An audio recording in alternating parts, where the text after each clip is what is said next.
We believe that there was a second conflict between the Gojira and the great apes that we had previously not seen, and Godzilla x Kong: The New Empire may just prove it. But before we begin, there will be spoilers for the new film, so if you have not seen The New Empire yet, I encourage you to do so, as we'll be breaking down the new additions to the MonsterVerse timeline. For years, the MonsterVerse fans have been under the impression that there was once a great war between the Gojira and that of the great apes, one that led to a mass extinction event on both sides and nearly eradicated both groups. This has been known as the Great Titan War, and has been an integral part of the Titan history since its very birth. But recently, Godzilla x Kong seems to have proven the timeline is incorrect and is broken. So today, Heralds of the Titans, let's explore the New Empire, how it broke history as we know it, and attempt to explain exactly why this might actually make sense. Spoilers again lie ahead, so please check out the movie first. For context, the Great Titan War was the hypothesized conflict that took place eons in the past, a war between the Gojira and the Great Apes. This led to the downfall of Agartha and the near eradication of both groups. According to the timeline, this war took place after the two groups found unity against a common threat. But in that process, the Great Apes learned of a Gojira's ability to harness and absorb hollow earth energy and radiation. They then wanted this power for themselves, and when the Gojira refused, one of the Great Apes killed a member of the Gojira in order to obtain an irradiated dorsal fin, which we now see within Kong's axe. In the New Empire, though, it is explained that the Great Apes, which had been exiled to the depths of the Hollow Earth, were banished there by Godzilla, and Godzilla alone,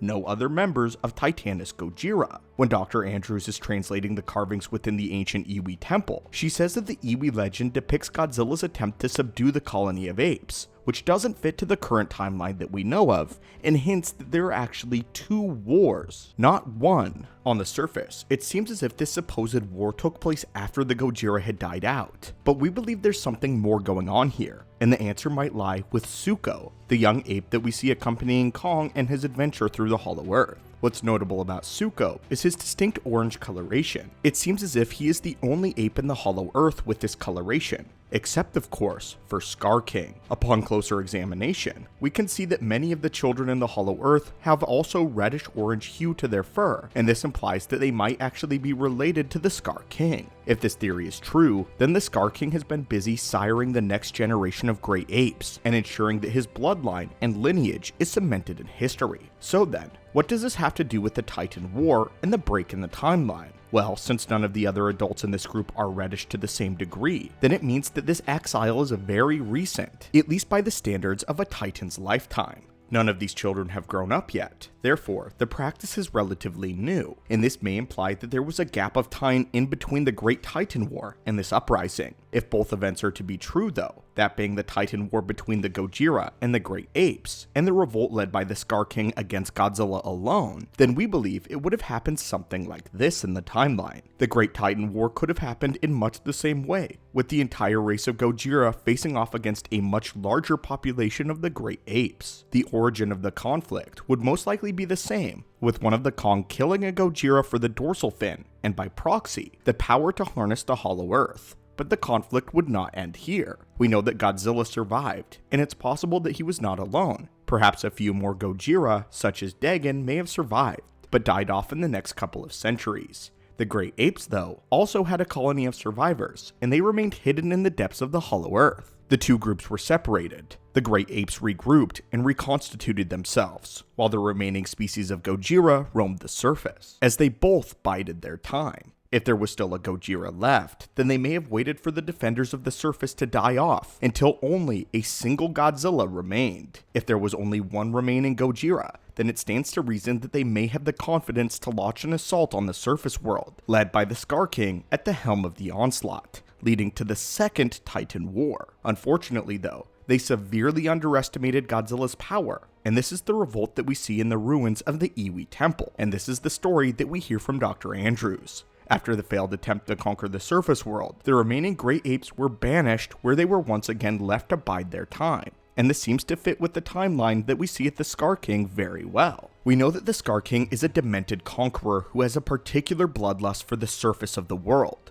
but he is also a strategist. He knows how to use combat tactics to his advantage, and is much more intelligent than just a brute force animal. The Scar King has enslaved Shimo by finding a way to subjugate her, and remember, this is the Titan who was responsible for the first Ice Age. Conquering her was no easy feat, but the Scar King is very intelligent. He has found a way to adapt his strategies in order to formulate a new plan of attack, and as we see with Kong and his ability to lay traps, intelligence is the Kong's greatest attribute. When Kong frees the Great Apes though, the Scar King is ready to act immediately.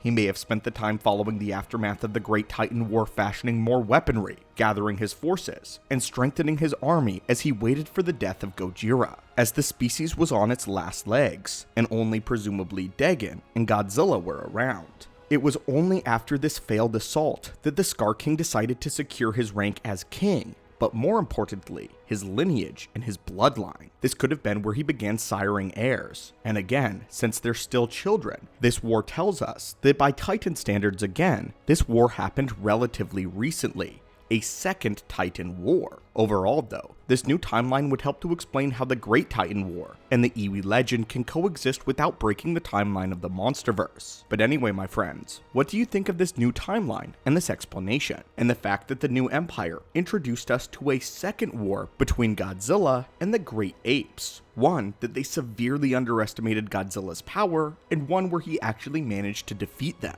Do you think that this adequately explains how both events are able to exist simultaneously in the timeline, with the Great Titan War first and the Great Ape Uprising second? But is this defeat also the reason why the Scar King wanted to develop more heirs to the throne, as he was growing weaker, and wanted to have a lineage left behind if he were to die? And do you think that Zuko's true lineage will play a major role in the future of the Monsterverse? And do you think that the timeline has now been fixed? As always my friends, thank you so much for watching the channel today. Stay tuned on the channel as we'll be uploading far more Godzilla x Kong more content. Atomic blast that subscribe button and have a great day.